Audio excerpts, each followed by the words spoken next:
¿Qué tal? ¿Cómo están? Mi nombre es Claudio Bustos, abogado tributarista, socio fundador de Bustos Tax and Legal. A lo largo de mi experiencia profesional me ha tocado en muchas ocasiones notar que los clientes y a veces hasta los asesores del cliente, los contadores del cliente, no tienen muy clara la diferencia entre un contrato de cuenta corriente mercantil y un préstamo o crédito u operación de crédito de dinero. O bien creen saber la diferencia pero no la saben. O bien saben que son distintos pero no saben por qué. O piensan que son iguales. Vamos a hablar hoy día de eso, porque se trata claramente de dos operaciones distintas. Por un lado, lo que llamamos la cuenta corriente mercantil, y por otro lado, lo que es un préstamo, ¿ya? O operación de crédito de dinero, o mutuo, si prefieren también llamarlo por esa denominación. Bueno, la cuenta corriente mercantil, si les doy la definición legal que está en el Código de Comercio, probablemente no les va a decir mucho. Pero básicamente la cuenta corriente mercantil, explicado en términos prácticos, es un flujo recíproco de dineros entre dos partes, entre dos empresas, vamos a suponer en este caso. Y esa cuenta se va compensando en el tiempo, se va acreditando o se va debitando según corresponda, de acuerdo a las remesas que se realizan entre ambas partes, ¿no es verdad? Por lo tanto, ambas partes, por lo menos en algún momento de la vigencia de la operación, en algún momento de la vigencia del contrato, son acreedoras y deudoras de sí mismas, y cuando la cuenta se liquida, uno resulta acreedor del otro y uno deudor del otro, básicamente porque resulta un saldo a favor de alguno de ellos, un saldo en contra de alguno de ellos. Pero es una operación, ¿no es verdad?, en la que básicamente se van manteniendo saldos a favor o en contra de cada una de las partes. Y esos saldos se van debitando, se van acreditando, se van compensando, hasta concurrencia del crédito y débito. Se van liquidando, se van pagando, etc. Por lo tanto, una característica esencial de la cuenta corriente mercantil es esa reciprocidad en la relación de acreedor y deudor que existe entre las partes, ¿ya? Y por lo tanto, a nivel de las remesas o flujos de dinero también existe normalmente esa reciprocidad en una cuenta corriente mercantil. También el Código de Comercio señala que la cuenta corriente mercantil, por un elemento de su naturaleza, es decir, aunque las partes no lo dispongan, debe contemplar intereses. O las partes deben estipular una tasa de interés determinada por las deudas que surjan y que se generen, ¿no es verdad?, de la cuenta corriente mercantil, o por los saldos adeudados que resulten de la cuenta corriente mercantil. También la ley señala que mientras la cuenta corriente mercantil no se liquide, ninguna de las partes tiene la calidad de acreedor o deudor de la otra.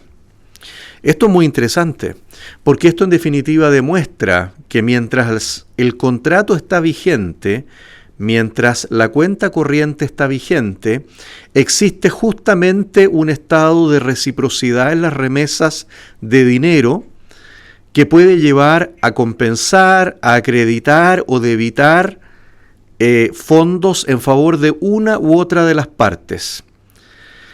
Y esa situación solamente se termina de definir, solamente se termina de establecer cuando la cuenta finalmente se liquida.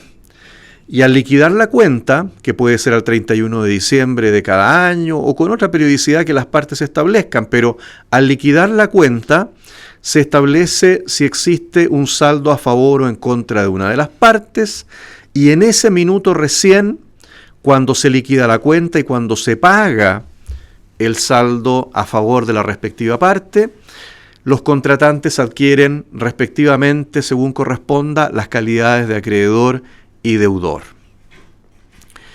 En cambio, la operación de crédito de dinero, lo que llamamos mutuo de dinero o préstamo, y que está definido en la Ley 18.010 sobre operaciones de crédito de dinero, es algo distinto. El mutuo u operación de crédito de dinero consiste en que una persona le entrega dinero a otra para que ésta se la devuelva en una fecha posterior. Así de simple. Eso es el contrato de mutuo, eso es la operación de crédito de dinero. Yo entrego dinero a otra persona y esa persona me la devuelve en una fecha posterior. Por lo tanto, es una operación que desde el punto de vista comercial es unilateral, ¿no es verdad? Porque yo paso dinero a la otra parte para que la otra parte me lo restituya en algún momento posterior. Es decir, desde el punto de vista del flujo, desde el punto de vista de la remesa de dinero, desde el punto de vista de quien presta el dinero, existe claramente una identidad desde el principio y existe una unilateralidad en el sentido de que yo soy quien presto el dinero, desde el punto de vista económico estoy hablando. Yo presto el dinero para que la otra parte posteriormente me lo restituya. No existe esa reciprocidad, no existe esa remesa mutua de dineros que normalmente se da a través del tiempo en una cuenta corriente mercantil. En la operación de crédito de dinero claramente existe un acreedor y un deudor desde el principio. Desde que se suscribe el contrato de mutuo, desde que se suscribe la operación de crédito de dinero, sabemos quién es acreedor, el que prestó el dinero, y quién es deudor, el que debe el dinero. Y que evidentemente puede ser con intereses o sin intereses. Lo más razonable es que sea siempre con intereses, ¿no es verdad? Que se cobre un interés por el préstamo del dinero. Como se trata entonces de dos operaciones que ya hemos identificado como claramente distintas, el tratamiento tributario, como ustedes supondrán, también es distinto. La cuenta corriente mercantil no es una operación de crédito de dinero, es un contrato que está contemplado en el Código de Comercio y que no califica como operación de crédito de dinero y por lo mismo no está gravado con el impuesto de timbres y estampillas. Ahí hay una primera diferencia. La operación de crédito de dinero, en la medida que conste en un documento, está gravado con el impuesto de timbres y estampillas, siempre. Hago el paréntesis aquí de que lo que está grabado con el impuesto de timbres y estampillas es el documento siempre, no la operación de crédito de dinero en sí misma, sino que el documento en el cual consta la operación de crédito de dinero. Sabemos que hay ciertos documentos que revisten la calidad de un reconocimiento unilateral de deuda y que respecto de ese tipo de documentos, ¿no es cierto?, hasta la propia autoridad tributaria ha admitido que no quedan afectos al impuesto de timbre porque no dan cuenta de una operación de crédito de dinero. Ello puede ser discutible, etcétera, pero esa es la doctrina, ¿no es cierto?, que se ha mantenido a través del tiempo. Y hay un caso también, obviamente, en que se aplica el impuesto de timbres sobre una operación de crédito de dinero, incluso sin haber documento, que es cuando el préstamo viene del exterior. Si el préstamo viene del exterior y lo recibe una deudora que lleva contabilidad, en primera categoría, desde el minuto en que esa deuda se contabiliza, la cuenta por pagar se contabiliza como pasivo, desde ese momento se devenga el impuesto de timbres y estampillas, aunque no exista documento que dé cuenta de ese préstamo, por el solo hecho de que el préstamo proviene del exterior.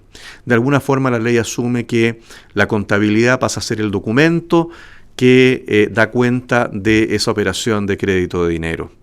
Por lo tanto, una primera diferencia entre cuenta corriente mercantil y operación de crédito de dinero o mutuo que consta en un documento es la aplicación del impuesto de timbres y estampillas. Por eso, bueno, en muchos casos los contadores o los contribuyentes tratan de calificar estas operaciones como cuenta corriente mercantil. pero muchas veces no son cuenta corriente mercantil, sino que derechamente son un préstamo u operación de crédito de dinero. Y las cosas deben parecer lo que son. ¿Ah? Las cosas deben parecer lo que son.